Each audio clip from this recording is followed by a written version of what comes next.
who escorted me out to the stage. That was quite remarkable, Where's the wasn't rest it? of the family? Do you know that the great Michael Westmore is in the house? He's doing a board. Is he? He's going to do a board right A now. great artist. Great makeup artist and a great man.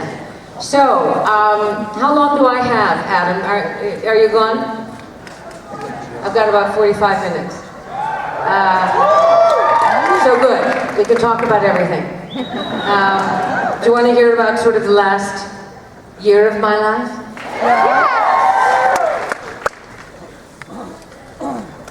Only the sex? We'll have to extend that to a decade. My life has always been complicated. I wrote a book, and in it I said, mine has been a crooked path, not a smooth one. But with every joy, and there have been many, it has been juxtaposed with some sort of conflict, or grief, you could say, or sadness, I suppose you could say. And these two elements together, working together in my life since I was a little tiny girl, and my little sister Maggie died, and I was convinced that I killed her. Absolutely convinced that I killed her, and I was only 4 years old. Because my mother said to me, I was one of 8 children, I'm the oldest girl, and she said, you will not go out and play with your brothers and sisters. You will stay in and give your little baby sister Maggie a bottle. But I don't want to, I want to go play in the old lot with everybody else. It was summertime. You could hear the squeals of delight. Do you know what I mean? I'm hot in the house with the baby swaddled in cotton, the smell of urine, bad milk, right? I took the baby in my arms. I said, all right, to myself, I'll feed the baby. And I trudged into the kitchen. Now this is how advanced my mother must have thought I was. She had a little tiny step up to the kitchen counter where I could step up, a little tiny infant on the counter, pour the bottle of milk out, which is what I did, and poured it full of cold water. Listening to the screams of delight coming from across the street with all my friends and my brothers and sisters in the height of summer in Dubuque, Iowa, which is where every 4-year-old craves to be. I'm with Maggie, right? I'll feed the baby, I said. You want me to feed the baby? I'll feed the baby. I filled that bottle with water, cold water, and I took that little infant and I trudged down the steps back into the living room, and I sat in a chair and I fed her the bottle.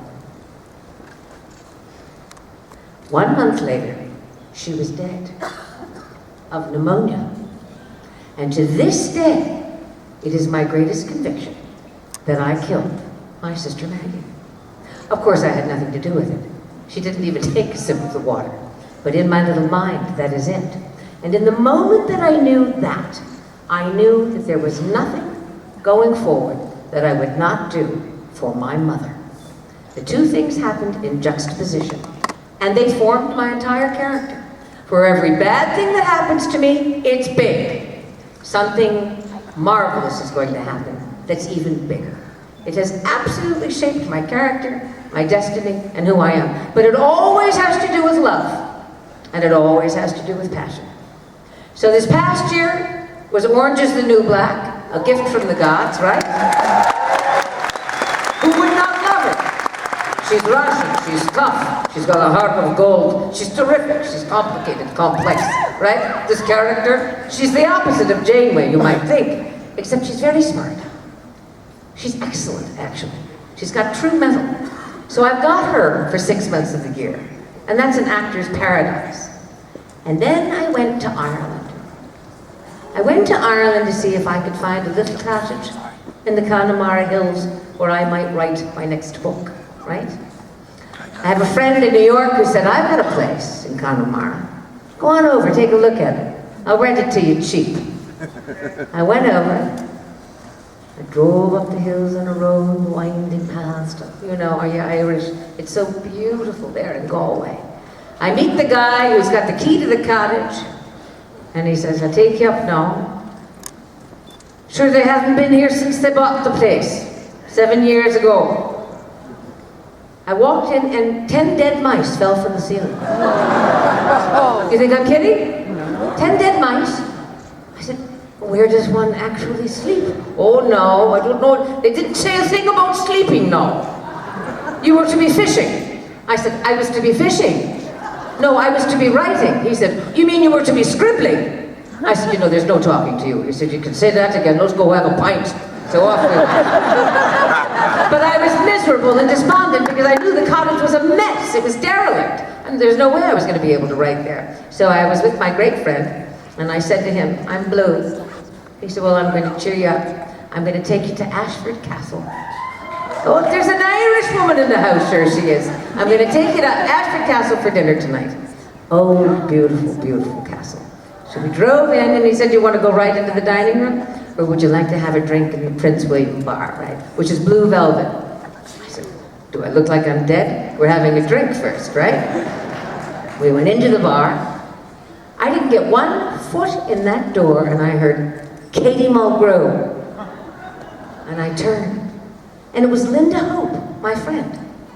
Actually, it was her friend Nancy Malone of 40 years, who was my great friend. But of course, I knew Linda by association. She said, what are you doing here? I said, I'm looking for a place to write my next book, and I can't find any place. She said, put your drink down. Now, come with me.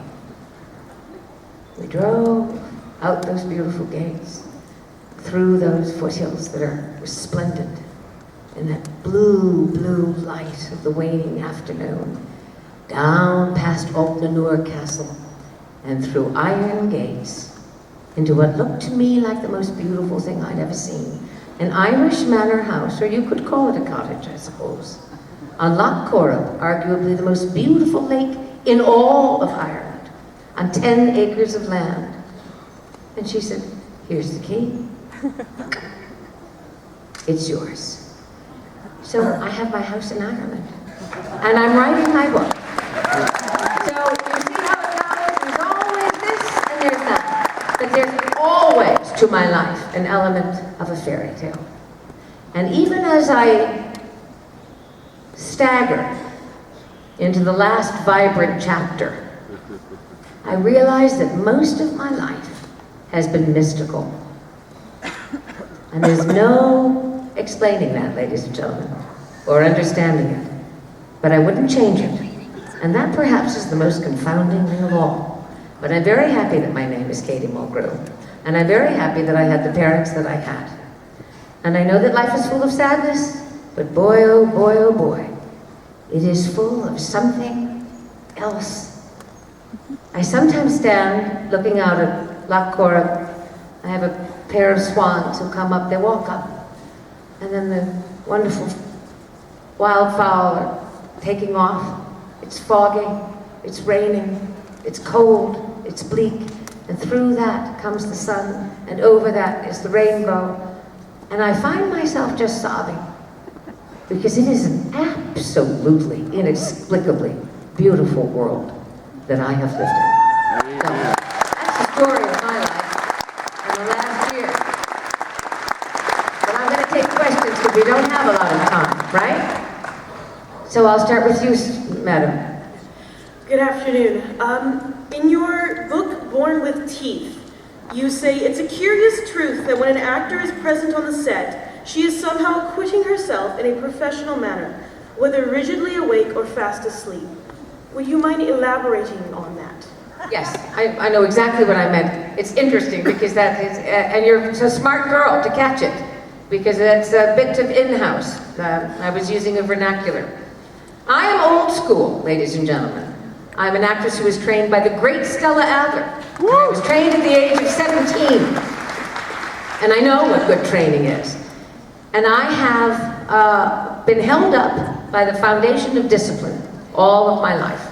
And Stella said to me, if you really want to be an actress, then you go where the passion is. Where is it? Well, it's on the stage, or it's on the set, right?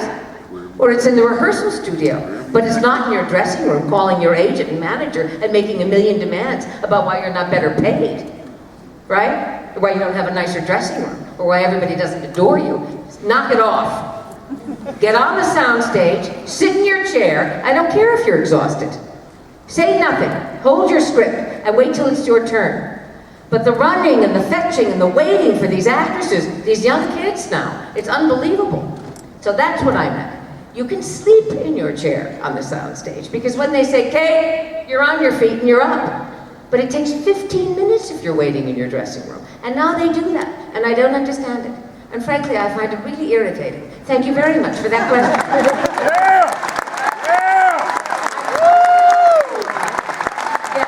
Yes, sir. I'm here with my daughter who is 8 years old and too shy to talk to. I see. No, she's not too shy. Come on up. If she's not too shy to walk to the mic, she's not too shy to walk up here. And you don't come with her. You stay there, Dad.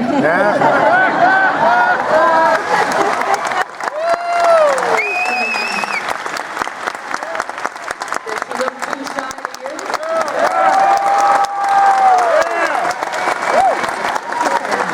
Here's the lesson. What's your name? Esri. Here's the lesson. Your dad, who clearly adores you, right? Thinks you're too shy to walk up on a stage and talk to somebody you want to ask a question to. But you and I know better than that, don't we? Yeah. The lesson is for Dad. And the lesson is, Dad, let her walk to the mic alone. Yeah! All right. As loudly as you can. Well, I just wanted to say that you're one of my favorite characters. And, One of them? One of them? my other favorite's Captain Picard.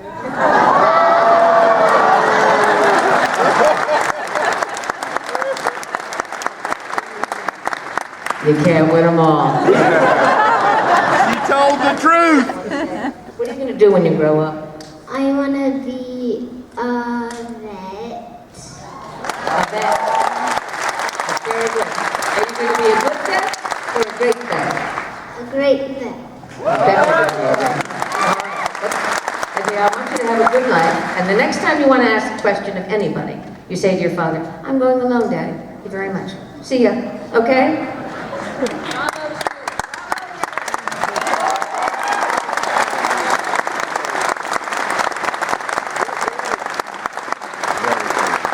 Why is it that the child will always say to the parent, I'm too scared? They don't mean it. They don't mean it. Nope. I can assure you of that. Children are remarkably brave. Yes, ma'am. Hello, Kate. I'm so happy to be here so close to you energetically. It's a delight. Thank you for being you. I'm a life coach, and I would love to hear what you believe your life purpose is. How much time do I have? I know about life coaching. I'm actually fascinated by it. I think you people are really interesting, and the work can be astounding. How can you say I have a life purpose? To die with grace, I suppose, and to have lived with a goodness. I think I would like to say to have made some stamp and mark, and I mean that. But I think if I were to go philosophically as deep as I could go, if I could have loved really beautifully, this is a brave little baby who, oh, it's a tiny baby. I think to have loved as deeply as possible the handful of people whom I am capable of loving that deeply. That would be the life purpose. Yeah. Thank you. How long is that baby? How many weeks? 6 weeks. Wow. You should see him. Him. Well, can't he walk up to the stage and talk to him? Don't spoil that, John. Yes. Hello, thanks for coming. I'm a middle school teacher, and I run an after-school filmmaking club. And year after year, 75% of my kids that are in there are girls. And I read Jennifer Lawrence's letter about equal pay and Jennifer Aniston's letter about body image, and I really want to hear it from somebody who's in the industry. Is it getting better? Can I go back and tell my students 10, 15 years from now, yes, you will, if you try hard enough, you're talented enough, you will have an honest chance to get a filmmaking job as a director or cinematographer. I really would like to hear it from you, that yes, it's actually getting better. Well, I don't think you have to hear it from me. I think you might prefer to hear it from the next President of the United States of America.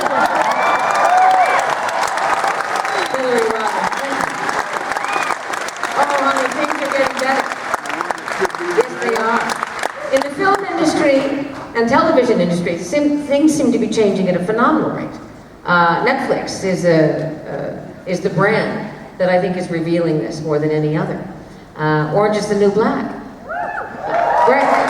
Employs 300 actors, 300 actresses. It's an extraordinary day. It's a new day. It's the Wild West, and the women are on the ponies. So yes, you go back and tell your girl. It's a changing. It's a changing. Thank you. Yes, sir. Hi, Kate. Hi. One of the things that worked really well on Voyager in a few episodes was the chemistry between Janeway and Q. And I later found out that you and John Delancey are good friends, which I thought was really cool. And I was curious to know if you and he were good friends before he appeared on Voyager, and if that helped with the chemistry between Janeway and Q. Good question. John Delancey, John the Naughty Delancey, and I have been pals since we were young parents together. We met when I moved to Los Angeles with my then husband, Robert Egan. We had met in the theater in Seattle, and I would say I was what? So I was having my first baby, 28. And we became instant friends. In fact, I've said this story about John Delancey, and I will repeat it here, because I wanted to get back to it. I'm sure he's hiding somewhere in this room in a bathtub. Is there a bathtub in this room? I'm very bad on the telephone. It's just something very few people know, and now thousands of people know. I am very, very bad on the telephone. When I grew up, we were not allowed to talk on the telephone. There was only one telephone. Nobody could be on the telephone. Neither of my parents ever used the telephone. The telephone was for emergencies only, death, right? So my idea of a long, extended, and rather affectionate phone call is, hi, where, bye. I mean, that's it. I met John Delancey, of course, face to face. He's charming, he's delightful, he's erudite, he's rather wicked, wonderful to talk to. And he would call me. He started calling. And I found myself 30 minutes, 45 minutes, sometimes an hour on the phone with tears of laughter streaming down my cheeks. He's so engaging. He's the only person I know, certainly the only man, who could entertain me on that level. And then all the other times, of course, we were in the bathtub. I love him. He's a great guy, and I love his wife. Thank you for that question. Very much. Thank you. Yes. Oh, hi. I have a question about Orange is the New Black. Yeah. I binge watched it in a whole weekend. Binged. I love the way people say that, don't you? I binge watched it. Yeah. I was curious as to know how your schedule with filming it compares with the hectic schedule you had with filming Voyager. It's not comparable. I worked like a... I don't think it's possible. I tried to write about this in the book. I think perhaps I'll write an essay about it because, you know, I'm only 5'5", right? And although I'm constitutionally as hardy as a horse, I'm still only 5'5", and I'd had 3 children by the time I got at the part of Captain Janeway. And they expect you to stand in 4.5-inch heels on a raked soundstage for 18 hours a day for 7 years. I never complained. And that was really hard. On top of the 10 to 15 pages of absolute technobabble You had to have learned before you walked in at 5 o'clock in the morning. And you weren't driven, nobody drove. I had to drive myself from Brentwood to Paramount in the dark of 3:45 a.m. That was work. And then to walk on the soundstage and be surrounded by all those madmen whom I adored, and try to do it well, over and over and over again, was really the challenge of my life. Red is a walk. If I say this, it'll get back to Genji Cohen and she'll do something, I know she will. But red is a walk in an actress's middle-aged part. And the shoes are more comfortable. Yes, the shoes are much more comfortable. They're crocodiles, they're crocs, right? Hair is more shocking. Yes, well, I've got my chef's jacket, I'm just fine. Or I've got my hoodie, it's very good. Thank you for that question. I never got the costume. I'm a strange actress that way. In the theater, yes, of course. If it's Lillian Hellman, if it's Moliere, if it's Brian Friel, put me in the dress, put me in the corset. But give me, for a real long-term part, a uniform. I loved Captain Janeway's uniform. I shucked myself into that thing every day with the greatest of joy. And I love red. And I love to be a doctor, too. Uniforms, heaven, yes. Hi, Kate. Hello, I saw you earlier. How are you, madam? Yes. I was just dying to ask you about your second book, and if you can talk about it a little bit. Only a very little bit, because I'm afraid there's very little to talk about. She's asking about my second book. I went to Ireland last year in the bleakness and harshness of an Irish wintertime, which is a pretty appalling thing when you're all alone. The sun does not come out until 10 a.m. and it recedes quickly by 2 in the afternoon, and you're left to the rain and the dense darkness and the feeling that perhaps you might be going a bit mad, you know? So I wrote every day. I wrote with intention. I felt that I was writing with a degree of focus. But then something happened and I had to go back to Los Angeles. And when I got back from having been to Los Angeles, I reread the 60 pages that I'd written. And I said to myself, are you kidding? This is the worst garbage I've ever read in my life. And I threw it away. And I started again. And the second time I wasn't pleased either. So now I'm on to number 3. And I think I'm understanding where I have to go. But you know, it's a process. What's your name, madam? My name is Rebecca. Rebecca. It's a process. And if I disclose this, I suppose I'm giving away my ultimate secret, which is I dig, I need, I want, and I thrive on the process far more than I do any result.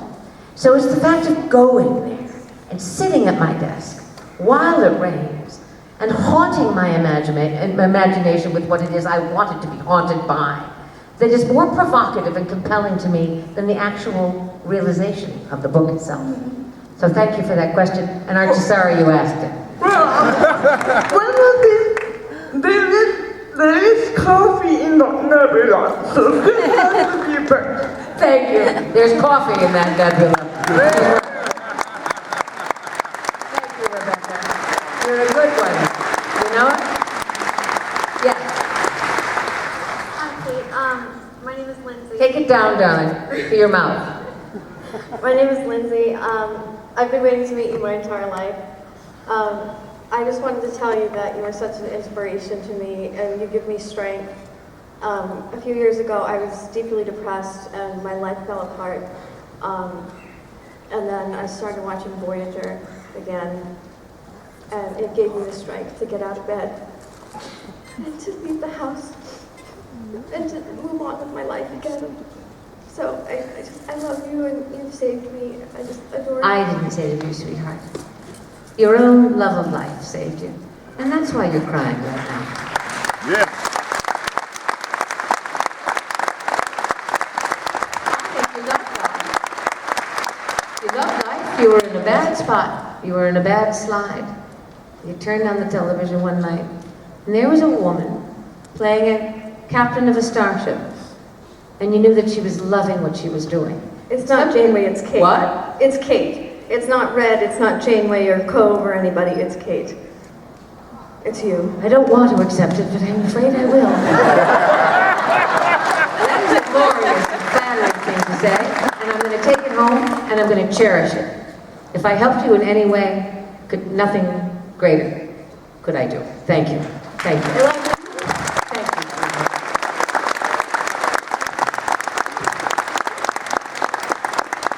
Thing to say, right? Yes, sir. Hi, I have a question of this, about the second book that you're mentioning. I very much enjoyed Born with Teeth, your memoir. I'm sure I'm not the only one. And really? How many people read it in here? You're all in my will.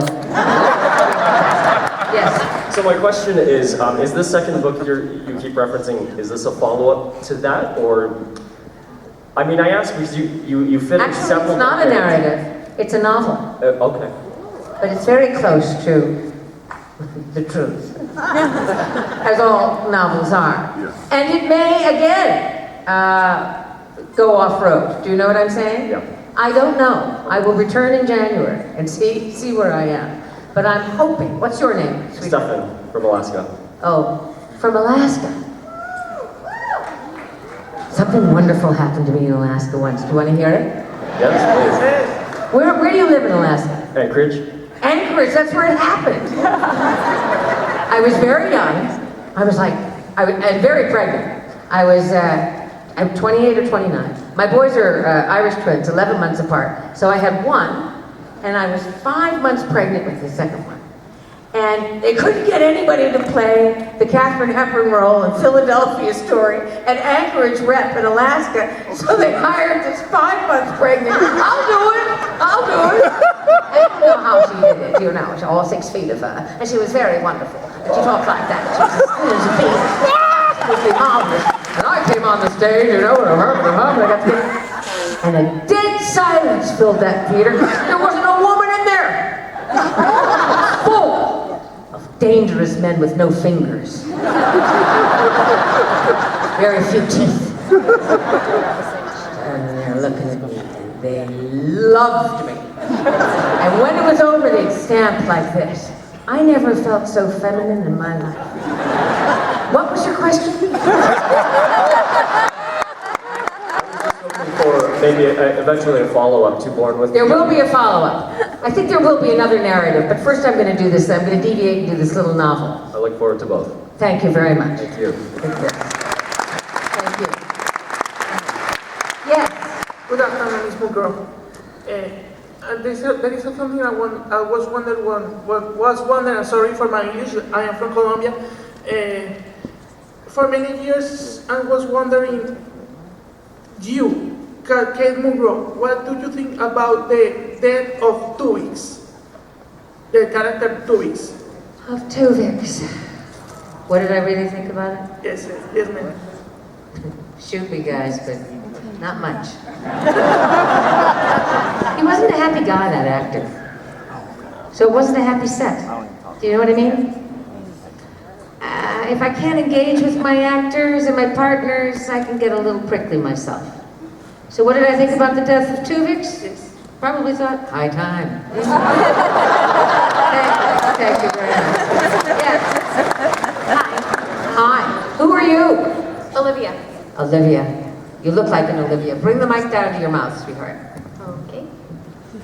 Okay, so I wrote my question down. You've played at least 2 women in leadership roles, Captain Catherine Janeway and Galina Red Reznikov.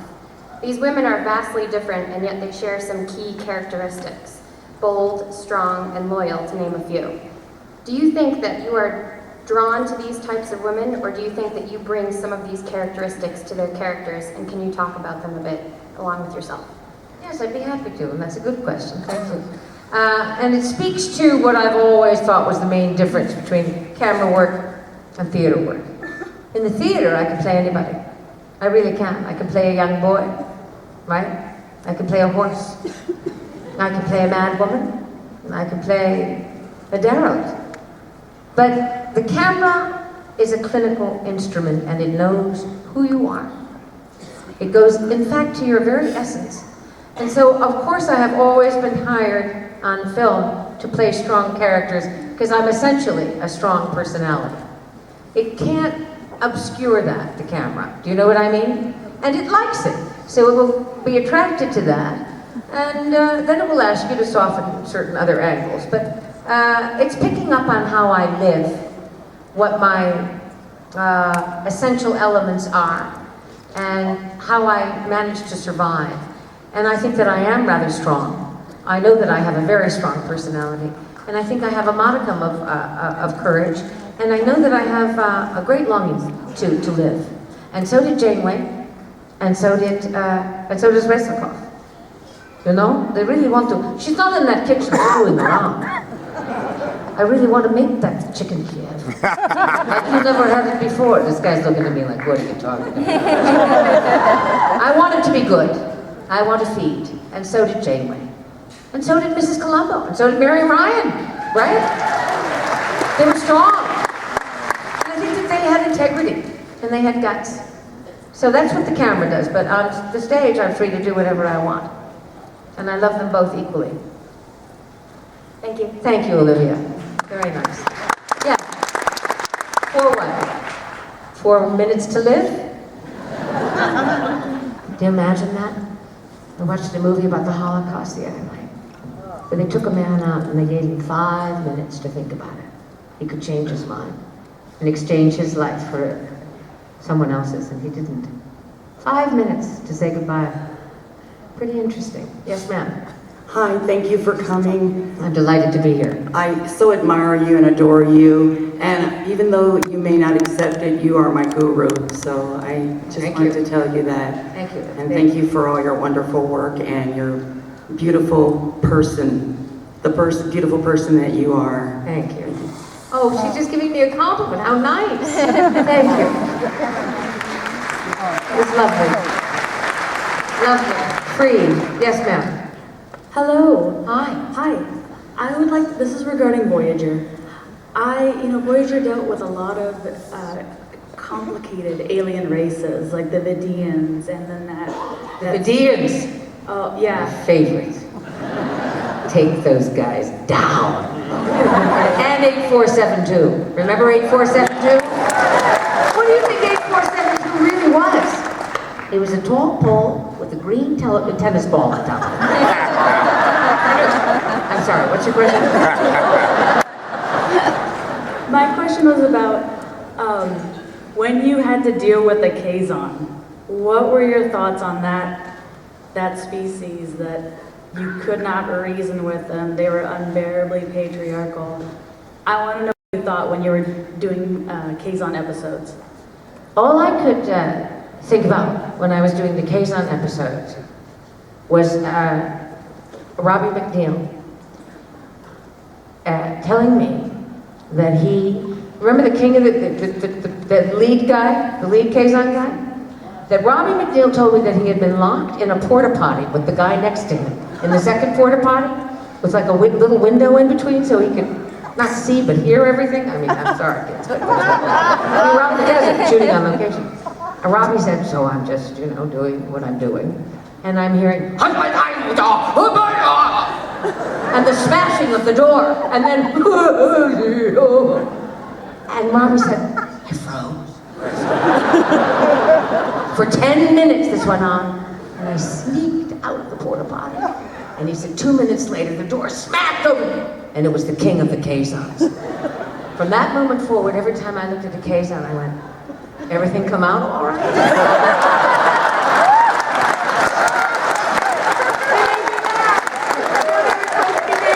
They were taking our water, but I had to laugh. You have to laugh, right? Thank you for that. Thank you. That's great. Yes, yes. Hi. So first of all, the answer to Kirk versus Picard is always Janeway, hands down. So I first met you when you were campaigning for your then husband as governor of Ohio, and my dead husband? Your then husband. Oh, then. But you're not. Very interesting campaign that was. Yes. But you are this perfect combination of intelligence and charisma and compassion. I need you to run for office. We need you to. So would you please? So, what a wonderful thing to say to me, and I'm going to take that home with me. But don't you think that she's pretty marvelous? Oh, absolutely. She's, Clinton? yeah, it's I think it's the hardest Hillary thing. Clinton and Catherine Janeway. Yeah. Like, that's pretty much, yeah. But ask yourself one question, and then I won't deviate. I won't go into politics. I know it's not fair. Okay. How does she do it? She's 68 years old, isn't she? How in God's name does she do it? I'll tell you how. She has the fortitude, she has the patience, she has the courage, she has the principles, and she's got the fire in the belly. Right? She's going to be a great president. Thank you. Thank you very much. Do I have time? What are you doing? Yes, she wants to say something and you want to say something. You say, yes, yes. He doesn't, but she does. She's just slamming him out of the way. Guess what? I just want to say I love your shoes. Where did you get them from? Do you like my shoes? I love your shoes. I've been staring at them. I mean, I've been looking at Do you you. think they're too girlish? They're great. They're Stuart Weitzman. They're very comfortable. Yeah, they're nice. Don't you love shoes? Yes. Do you have a closet full of shoes? Yes. Do you spend money that you don't have on shoes? Because every woman in this room loves shoes. Why do we love shoes?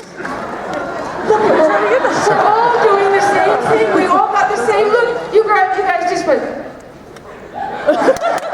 What is it? It's our stamp, isn't it?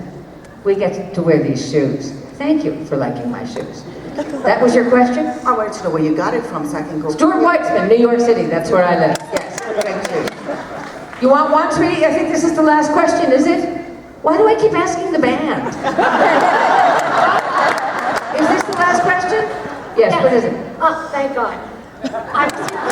Wait a minute. Her shirt says the Kirk family. I have the pleasure of knowing. This is my son, Patrick James Tiberius. That's your son? Be hard to listen. I know, I hardly believe it myself sometimes.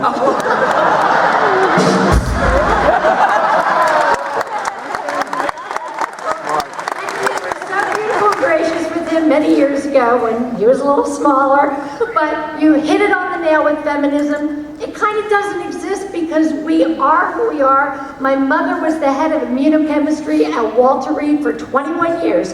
Dr. Mary Bennington, a research scientist. I fell into your arms weeping the first photo that I took with you, and I apologize, but your character and your strength in Voyager got me through his junior high school and high school years being autistic, and I came home every day. Look at he's holding you up. What did you do in high school? What did you do to your mother? He's high spectrum. He's a genius. He's a savant. It's those geniuses, aren't they're all killers. Right, I know. that's kids, and they treated him like dirt. And like just something horrible, and I would come home every night and watch you and say, she has the strength to get them home, I have the strength to get him through life. Excellent. Because you are what I would call an original.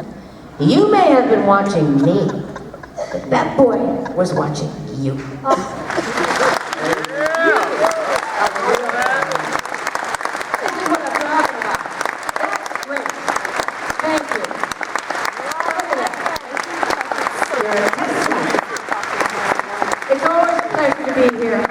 Let's go forward. I'll write to you from Ireland, and I'll be having a pint with you on next year. Bye.